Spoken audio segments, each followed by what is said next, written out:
Hello, everybody, and welcome back to I Am a Nice Guy, You Witch. I am joined today by Fox, who is actually the owner of one of the main groups I'm part of.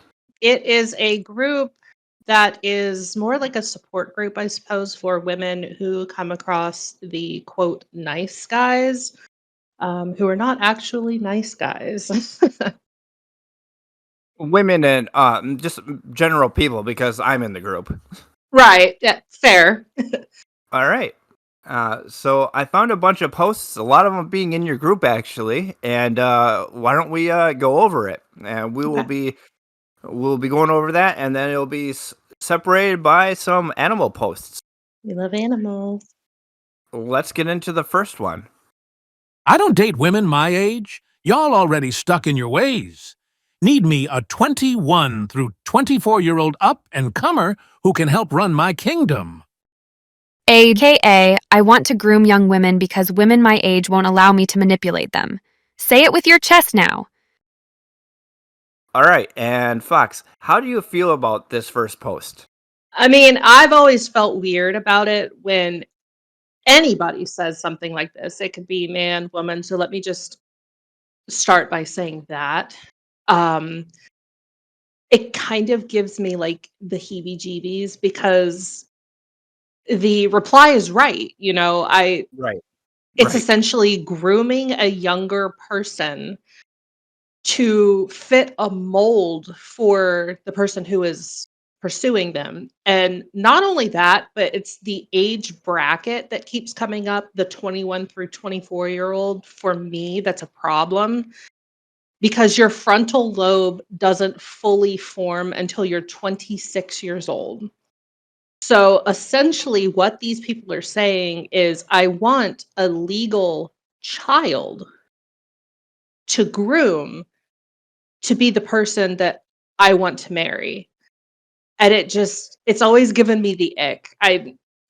People that are, I don't know how old this guy is, but let's say he's, I don't know, in his 30s, just a guess. 40s. Probably. A woman that's his age, or even somebody who's not necessarily his age, but is older than 26, let's 30, 31, 32. They're not going to tolerate the same level of toxicity and control that a biological child would, 21 to Right. 24. So I don't like that. I don't ever, it's never sat right with me. And I do tend to see that more in men than I do women. It's definitely like I know what I'm about, and more mature women will not tolerate it. So I'm gonna go after easy, quote unquote, easy prey, which Hmm. is this age bracket, so I can do as I wish and get away with it. Yep. It gives very much groomer vibes. Oh, 100% groomer, yeah. All right. Is there anything else on this post that you want to talk about or touch on? Not in particular. Um, I just I wish more people were aware or willing to speak out when they see something like this, especially if it's something that's, in the wild. Um, I'm in a CPS group, and a couple of other ones, and I've seen like actual posts of men specifically who are in relationships with much younger women, but I never see anything really done about it. Like the last post I saw was a 17-year-old girl that was with like a 28-year-old man. Yeah, okay. And That's I kept hearing, well, the age of consent is 16 in whatever, whatever state. And it's like, yeah, but that's a kid. That's a child. What is a 28-year-old man doing with a child? And how is this okay? How are her parents okay with it? How does his family feel about it? Why are we not saying more to discourage this? I could go on for days about that. the laws of every state aren't equal with one another, so that kind of makes things difficult. But when it comes to the age bracket of anything below 18 or anything even honestly, like you said, below 26, it's all areas of gray in my opinion, within reason, obviously, because after you're 18, you can make your own decisions, Right. and you shouldn't be penalized for like trying to live your a life. But in the same aspects, you will have people trying to take advantage of you, and a lot of people will. Mm-hmm. All right, I think that was well said. I think we will be taking a animal break real quick, and we will be right back. Bestie, Bestie, come here. Bestie. Oh my god. Okay, okay.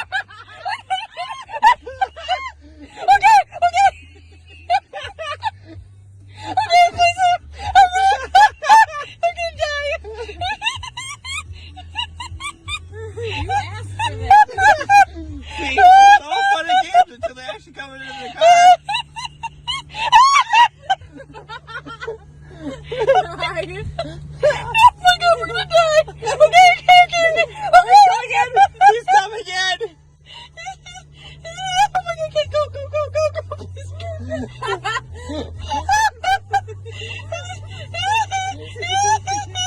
Kitty, just go and pet it. Just give him a little scratch him. Hey, wait. What was the thing you guys were? Oh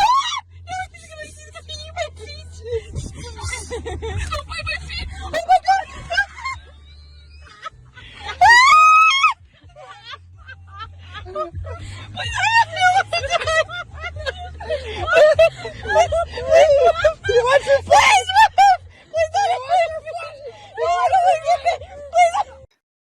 All right, and we are back, and we are going to be going over this post about love languages.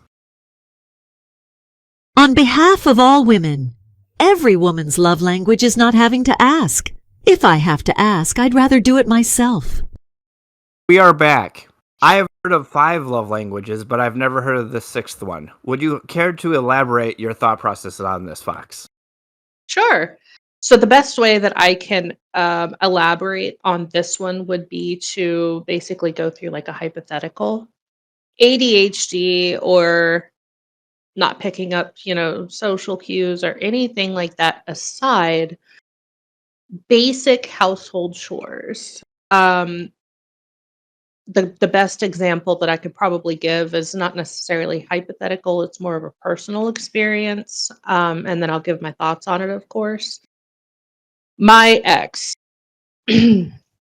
he was of the mindset that women should be seen and not heard, that I should not only work 40 hours a week, but come home and cook and clean and basically be his mother.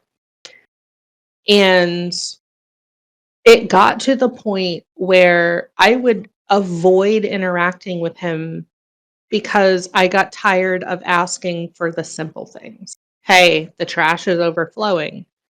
You know, I'm 5 foot tall. I'm almost, too short to lift up a trash bag out of our trash can. I constantly, hey, can you go take out the trash? Hey, can you help with the dishes? Hey, can you start the laundry? And it's like, the more I did it, the more I resented him Yeah. because I'm not your mother. I'm your partner, and you're Mm-hmm. supposed to be in this with me. And I've heard the term 50-50, but I don't think that's necessarily true. That's not. No. Our household is more, we call it 100-100 on good days because there are Mm-hmm. days like, I have an injury right now that renders me from using my entire left hand. There are some things I can't do right now, so I will ask, but simple things. Hey, can you start the laundry? I don't have to do that in this household that I'm in now with my husband. He does the laundry without being asked. He does the dishes without being asked. He'll take out the dog to go to the bathroom. He'll feed all of our animals. He'll mop the floors. He'll do the vacuuming. I don't have to ask.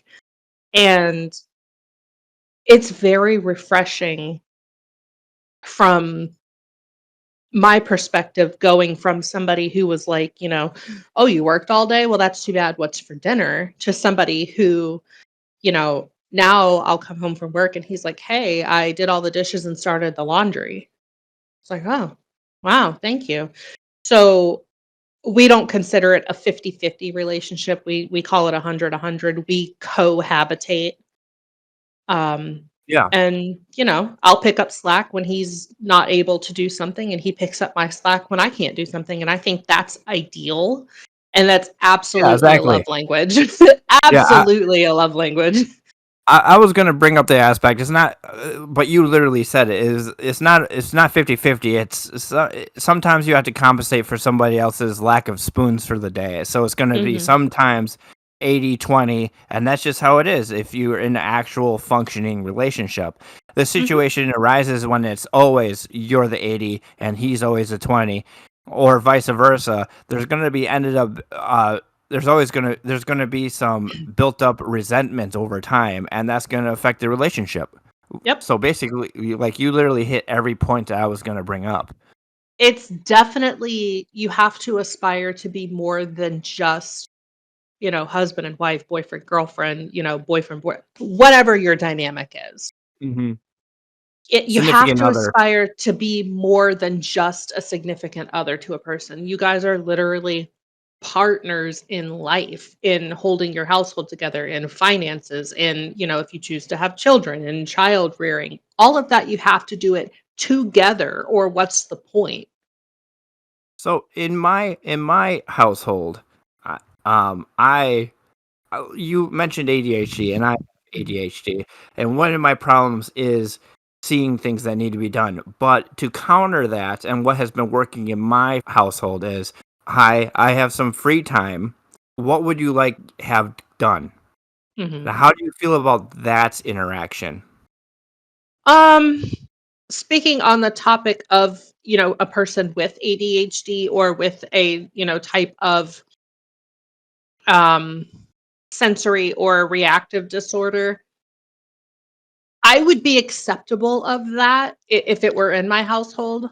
Um, there's a difference between helping to cater to somebody's cognitive, not cognitive,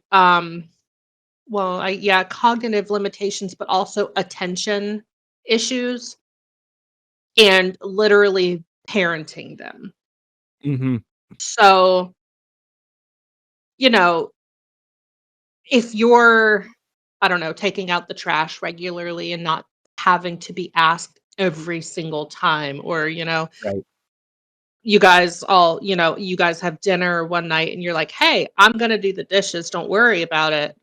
That's fine. It's Yeah, that totally fine. It becomes an issue when it's an every time thing, right. or Which when you're breeds resentment. unwilling.